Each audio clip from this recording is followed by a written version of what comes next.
You're biased! Alliance! Seconds remaining.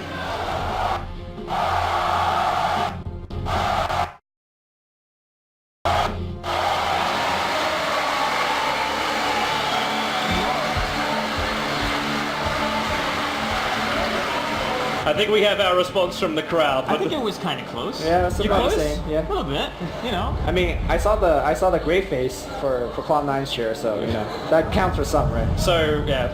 So every grey face in the Twitch chat actually stands for a Cloud9 fan. No space. No space. No space. Sorry.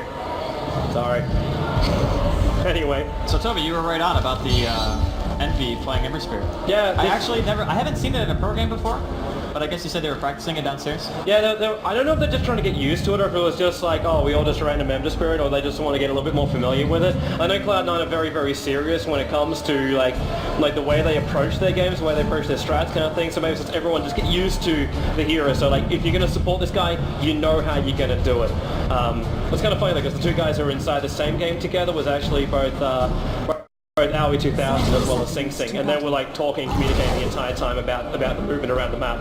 But yeah, I'm going to see, it's been interesting to see how well Envy goes with this one. Running Safe Lane, obviously we're getting a lot of farm. How fast do we get that Battle Fury? How fast do we get the second Battle Fury? How fast does Envy actually have an impact on this game? My main question when you're going to profit in this event, who are going to be looking to make a lot of havoc around that 10-15 minute mark. The thing I love about Alliance's drafts, when they do stuff like this, when they have the double global teleportation, they have a very long range initiator in the puck.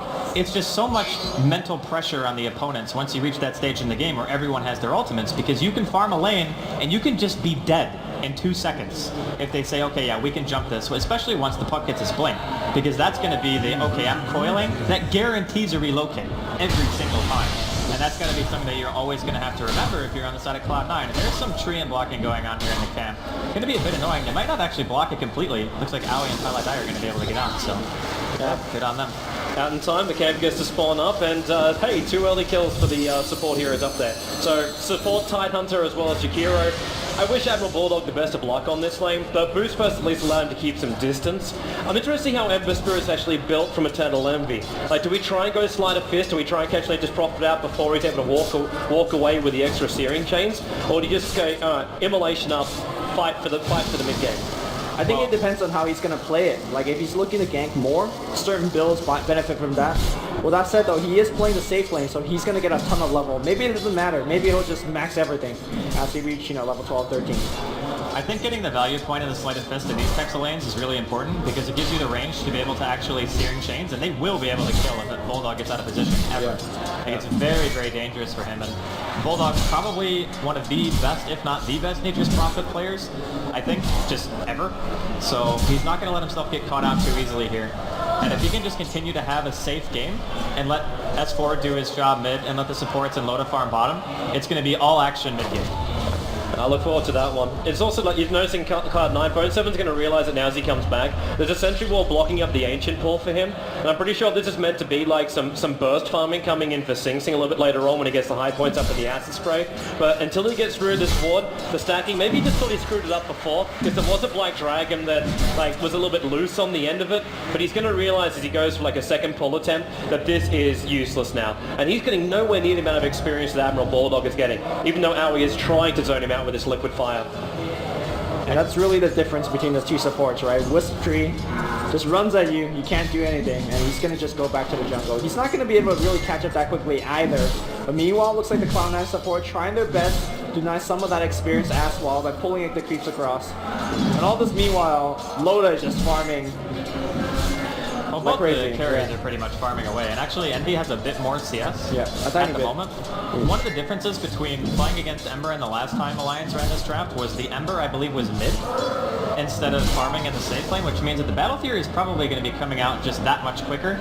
And I think as soon as you get the first Battle Fury, the farm accelerates so much. It's very similar to how an AM functions when he gets his first Battle Fury. Not only in teamfight potential, but just in terms of being able to kill stacks. You get like a couple points in a Sleight of Fist, stacks no matter how stacked it is. It doesn't matter if you have any tankiness at all, you can just Sleight of Fist spam it to death. So there's a lot of ways you can abuse it, especially on Dire side, because I think that their Ancients are actually harder to contest. So it's nice for Alliance that they actually essentially entry warded the camp a bit early to prevent it from getting stacked and obviously making Bone 7 waste a little bit of his time. Yeah, Bone 7 is just not having a good time. He's forced to go base level 1. He's got his bottle now, but not even having level 2, he can't even surge back to the jungle. He's going to spend a lot of time there doing nothing. So it's really up to the supports, Pylai Dai as well as AI 2000 to create some space.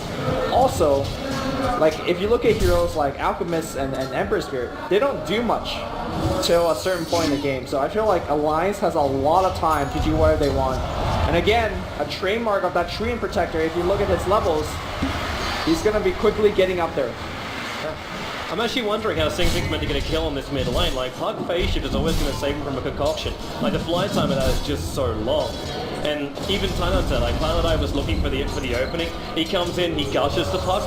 It just slows him down a little bit, but he's still able just to get himself away. So S4, he's going to feel so confident. He's level up on the CS board right now. And of course, Sing Sing doesn't get any advantage. He's going concoction, acid spray, nothing more apart from that. So he's not getting any kind of bonus goal from this. And Paladai spending a lot of time just wandering around. Oh, like, this is a guy with like maybe get in with Invis Rune. Yeah, or stun yourself. he knew he wasn't going to go for the kill. And you could tell by his skill build. Normally if you go solo mid as Alchemist, you do prioritize the stun. But in this case, he knows it's not really going to work. So he's going to have the 3 points of acid spray and just go for the farming edge.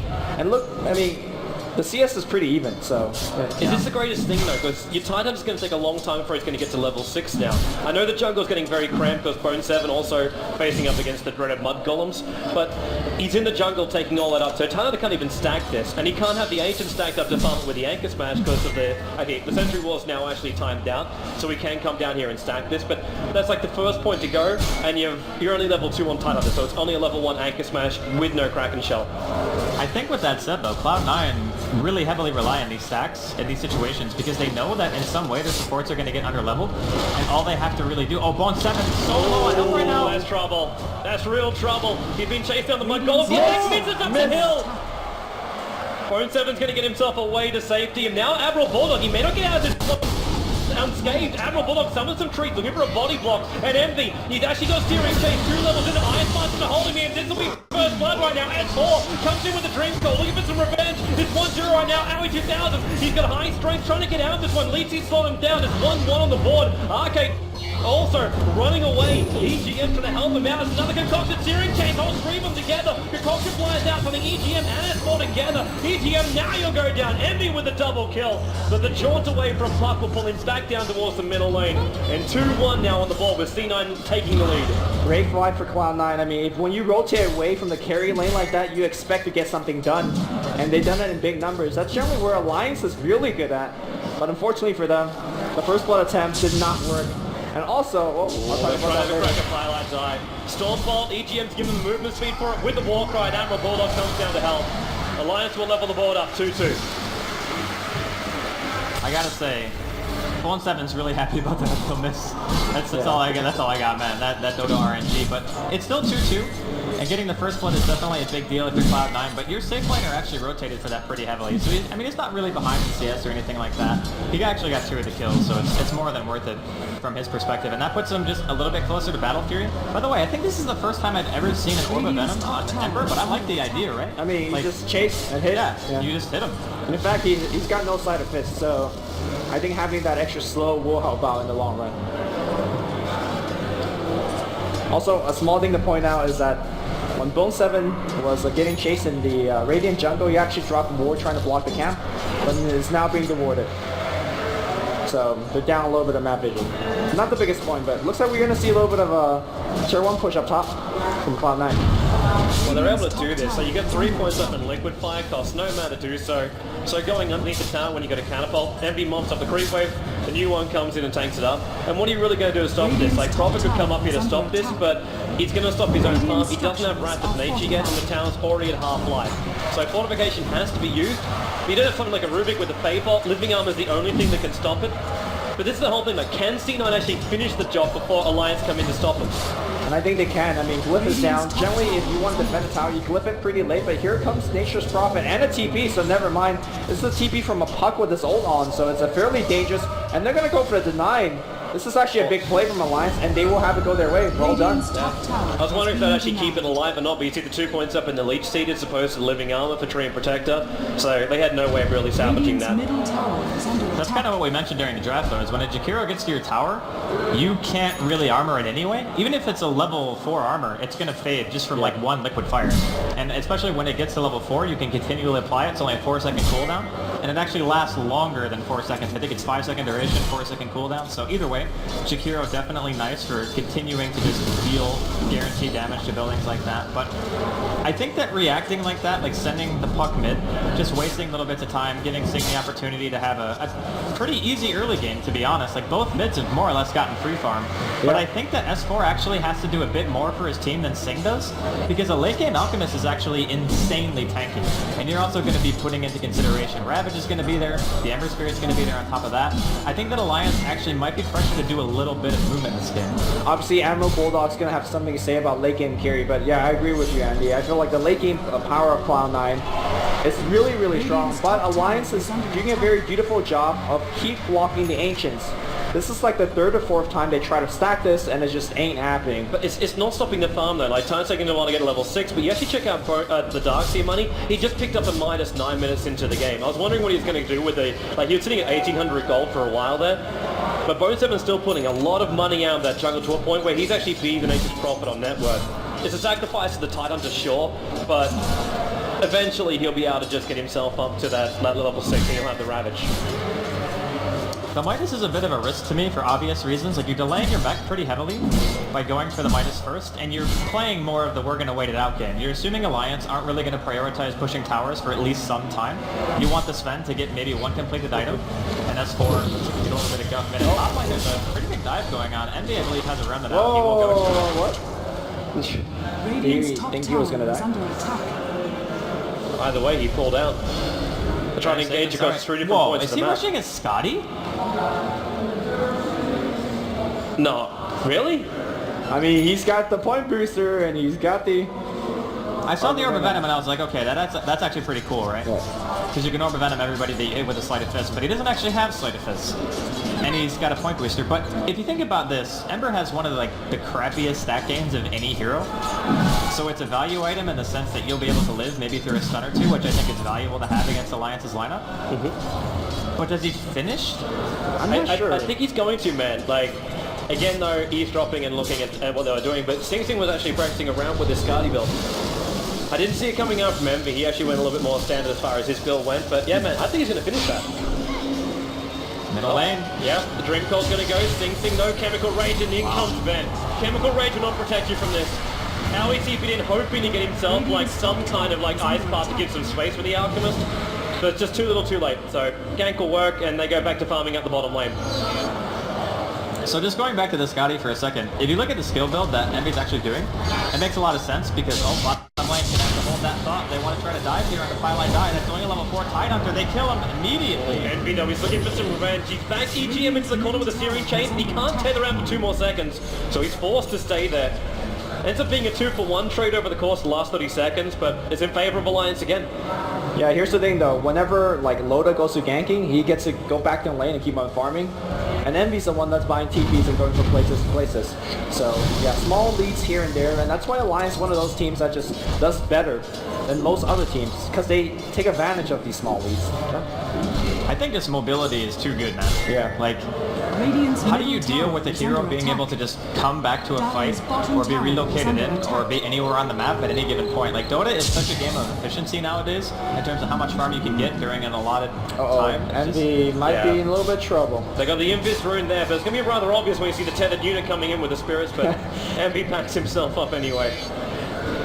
He's got one of his ultimate orbs. He's actually going to get a very early Scotty this game if he continues at this rate.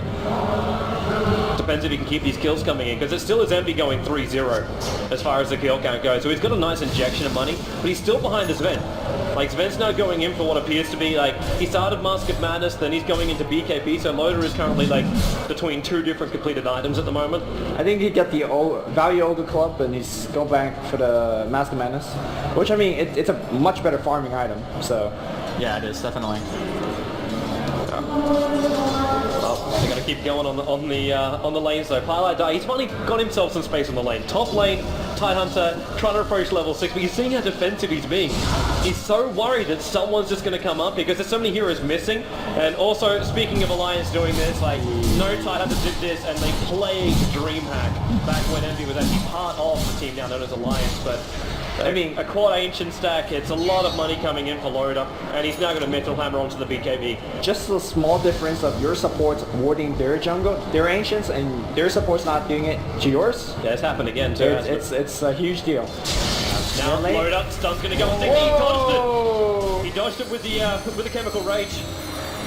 And Alliance brought a lot of support in for that. That was all 5 players in the middle lane looking for the pounds to push to tier 1. Transformational spells. Actually, only Alchemist, right? That's the only one that can still dodge stuns. I think the Bear... Troll Warlord can't anymore, right? No, Troll Warlord cannot, but yeah, one of the two... can. Laundry can, but this transformation is so long. Yeah, that's true. Phone 7's going to get really... If they drop a sentry ward for this Ancients, they're going to notice that again the camp is being blocked up, but that Observe ward's only got like 10 seconds left. You boys okay? Yeah. Let me... We're touching each other. I had it coming. We'll say that much. But I think, honestly, like, Alliance is still more than okay with how the game's going right now. I kind of see what Cloud9's doing when they're talking about the Scotty Ember Spirit, because normally that's a hero where you catch him, he's just boom, dead, right? But if you go max Flame Guard, you go max Searing Chains, and you have that much survivability with a Scotty in the very beginning of the game, it's going to take quite a bit of work to take you down. Maybe more than enough to give time for the Tide to line up a nice Ravage. Then you're going to have Dark Seer potentially getting his mech sometimes here. And Bone 7 actually bought Arcanes instead of finishing up the mech, so it's going to be a bit more delayed. But I think that Cloud9 actually has some really scary fights going on right now. And they're not afraid going to the Roshan pit. Hitman, they're fighting against a Dream Coil as well as a Overgrowth. And they don't have the mech yet, but they're coming in. Oh, BKB now done on Lotus, so... This is like the perfect time for Alliance to challenge the Roshan pit. See, I'm wondering if they have to fully challenge it with the haste turn on S4. Oh, they want to take a fight. Where is it? S4, there it is. 3-man the Dream Coil with a rip. Who already got the time to down. Now he's finding it inside the pit. And Sing doesn't know where to go on this one. The relocates come in. They're looking for the opening. Sing look at the cleave. Now he's dying inside the pit. Alliance, they are walking over C9. Envy is running away. Spirit to 1, Spirit to 2. And Spirit away, S4. He's hot on the tail, but he cannot control Envy anymore. But Alliance, they stop the Roshan and they take 4 heroes from C9. They're just so good at comboing this lineup. Like, this is probably, I think, one of the most comfortable lineups that Alliance can actually run right now. You get the global presence of Nature's Prophet, the Nature's Wrath hitting 3 heroes simultaneously with S4 going in with a 3-man Coil Silence. That already, to me, is just like a lost fight. Highlight died without being able to do a single thing. When that happens at this stage, and you're fighting in close quarters against a God Strength Sven with Tether, good luck. I just think that Cloud9 approached the Roshan pit a little bit too early. I mean, their team can do Roshan well, and in fact, are they trying to go back to it? They're going to force S4 away. They're going to pick a double damage, and with that, maybe, especially with the spells cooldown Alliance, so they really want a mech to get the Roshan. They're going to try one more time with the Medallion, and this time, no Overgrowth, no Dream Coil, no God Strength. They should be able to do it, but it was a costly Roshan.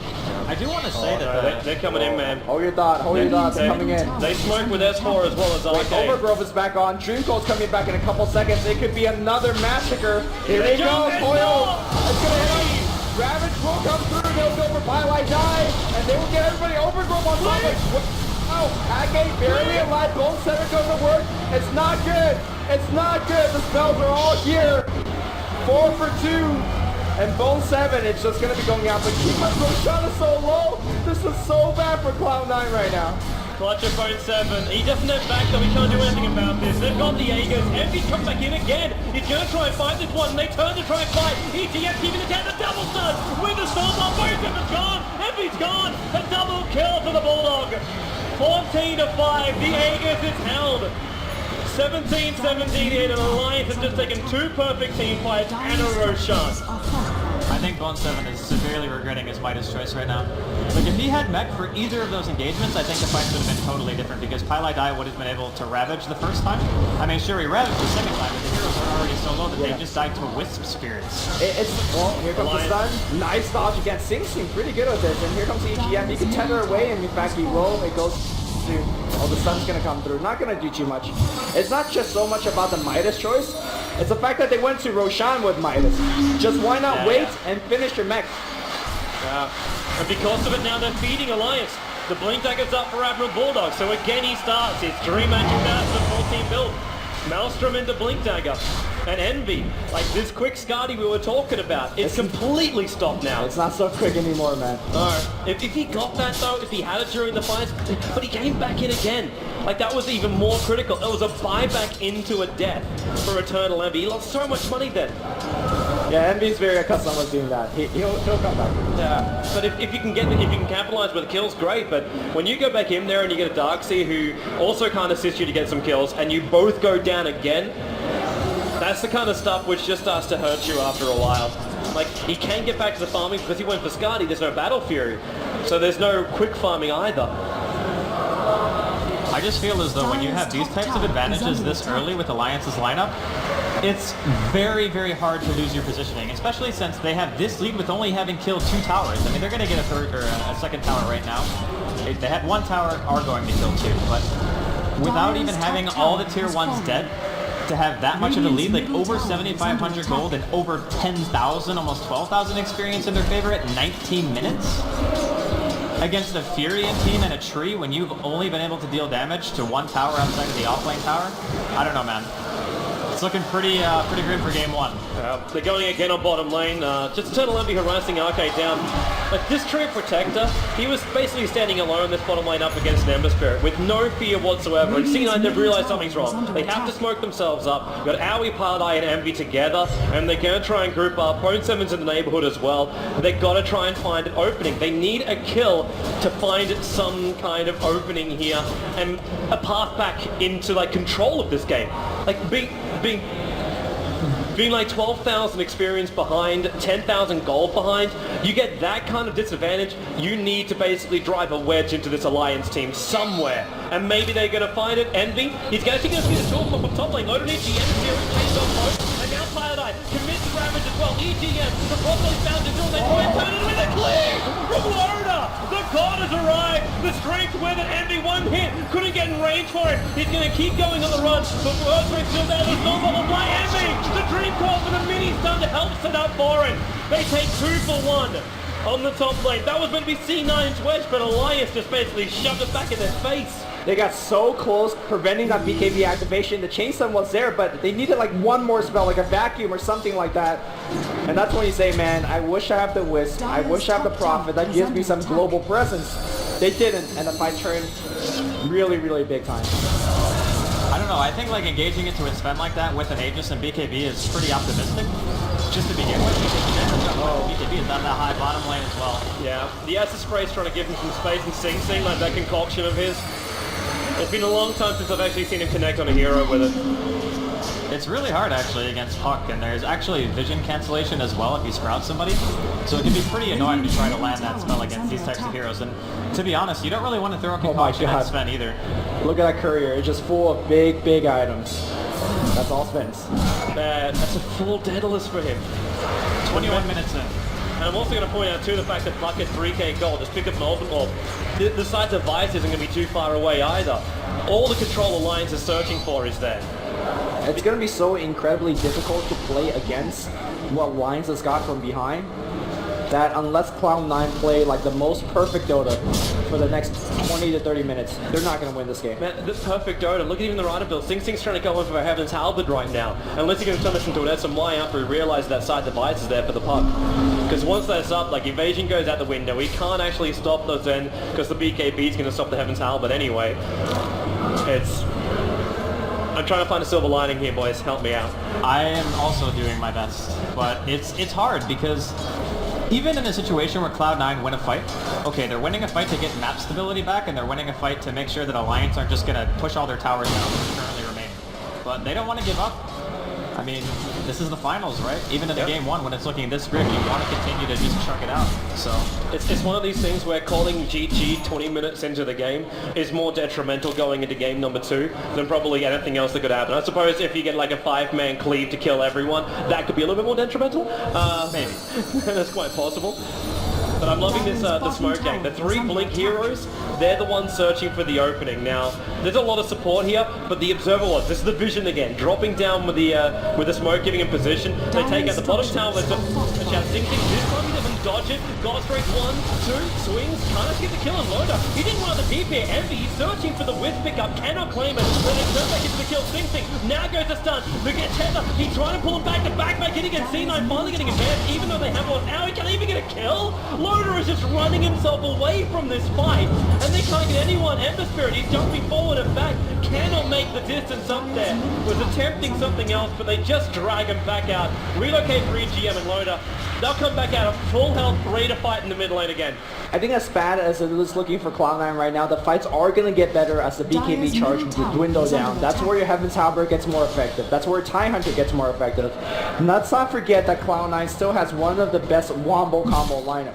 Vacuum, Ravage, Ice Path into a Macro Pyre. That's a ton of damage. You can even vacuum into a Alchemist Stun for some little bit of AoE control. So if Cloud9 play it correctly, they can make some resemblance of a comeback, especially if you wear down Lotus BKB charge, but they're just so far behind that it looks difficult and it looks impossible. Yeah. Even with the combination, getting through 1800 life points, which is only 24 minutes and you got 1800 life points to get through, you'll have to catch it with the BKB damage Mask of Madness turned on. And then you can kill this event. And you're right, the Alliance actually, like, they lose a lot of their power there, and that's when Alchemist as well as Ember Spirit could then start to fight. But the chance of picking off Loda when you got EGM always watching his back is so low. You're gonna need like Titan level back into Alchemist stun and with like 4 heroes just having to sit there and tank the damage from C9. I wanna give you guys a friendly reminder that Bulldog is in the game. Yes. I mean, he's got Blink, Maelstrom, Orchid, Shred. And it begins. Oh, they're trying to go for it, but Ember Spirit. You don't actually get ball 7, but it's really not that big of a deal because they can just continue to push the lane. They want to fight this, I think. Can they? Like, Arcane Nicholas there, the Observer was on the other side of the tree line. Oh my and now in they come. And that's already the Alchemist. There was an Ember Spirit. There was life points. And hope is going out the window for Cloud9 with every swing of Lotus Blade. And they're going to push high ground. They may as well. Nothing can stop this team. That was not their fight. No. So it looks like there's still no Scotty on Ember. Things have gone more or less downhill for the side of Cloud9 here in this game. We have Blink Dagger Darkseer. Hope somewhere. That's Rax, man. They don't even have Blitz. Well, sure, there's Tier 2's another lane, so they're not going to be able to get another set of Rax, but you're now down Rax against Fury and Wisp. I mean, that is probably one of the absolute worst teams to be a Rax down against. Yet no GG's in sight. They'll play it out. Well, at the very least, you can say, okay, what went wrong for us? I mean, Envy started the game with a double kill, right? He goes back to his lane. He almost had what looked like to be a 17, 16-minute Scotty. Now it's 26 minutes in, still doesn't have the item completed.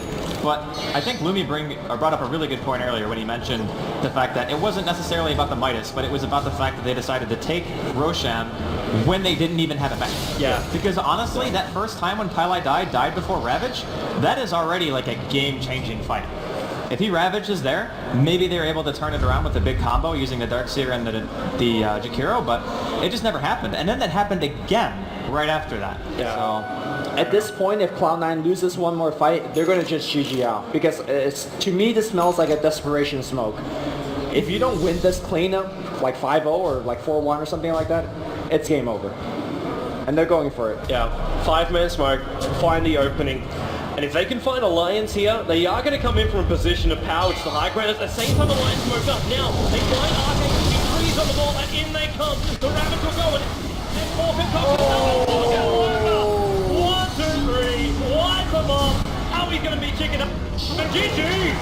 27 minutes down. The Swedish home team will be taking out Cloud9 in game number 1 here of the best of 5. GG well played indeed. GG well played. Alright, so when I said that I haven't seen anybody able to figure out how to beat this yet, I wasn't kidding. Maybe I just don't know. Maybe somebody else has a way. If anyone does, though, it's definitely going to be Cloud9, but I think Alliance are going to be feeling pretty comfortable with that Game 1 victory. We can see the Swedish flag waving true for the home team, and well-deserved. It's Alliance recruits. They're getting younger and younger every time. I don't know, man. Watching that game, even though they ended up with like a pretty awkward TP from Bulldog,